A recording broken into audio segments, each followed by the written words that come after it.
Hello കൂട്ടുകാരെ, നമുക്കിന്നൊരു പഴം പുഴുങ്ങിയത് വെച്ചൊരു ഇടിയപ്പം ഉണ്ടാക്കാവേ. അപ്പം എന്നും നമ്മൾ ഒരേപോലെയല്ലേ ഇടിയപ്പമൊക്കെ ഉണ്ടാക്കുന്നത്. ഇന്ന് നമുക്കൊരു വെറൈറ്റി ആയിട്ട് ഉണ്ടാക്കാം.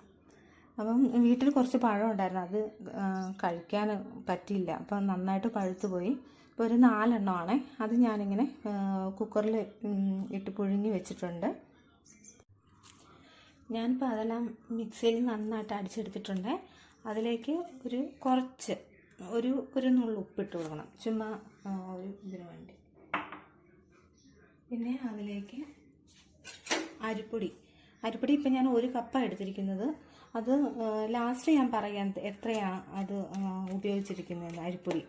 ഇപ്പം കുറച്ചായിട്ടിട്ട് ഞാൻ ഇങ്ങനെ മിക്സ് ചെയ്തെടുക്കുവാണേ.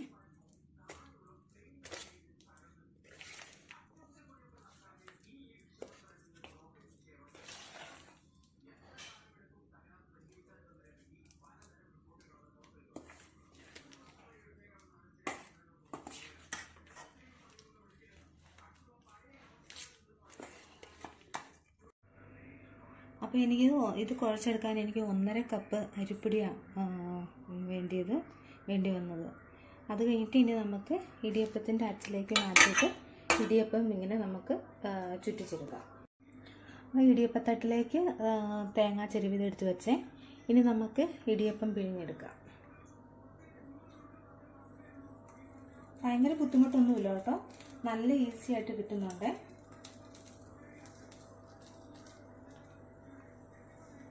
ഒത്തിരി പണിയൊന്നുമില്ല, നമ്മൾ വിചാരിക്കുന്ന പോലെ ഈസിയാണ്.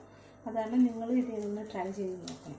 ഇനി പിള്ളേർക്ക് കൊടുക്കാനാണെങ്കിൽ ഇതിനകത്ത് കുറച്ച് മധുരം കൂടി ആഡ് ചെയ്യാം. ഞങ്ങൾക്കിപ്പം മധുരം ഇഷ്ടമില്ലാത്തതുകൊണ്ട് മധുരം ഇല്ലാതെ ഉണ്ടാക്കിയിരിക്കുന്നത്.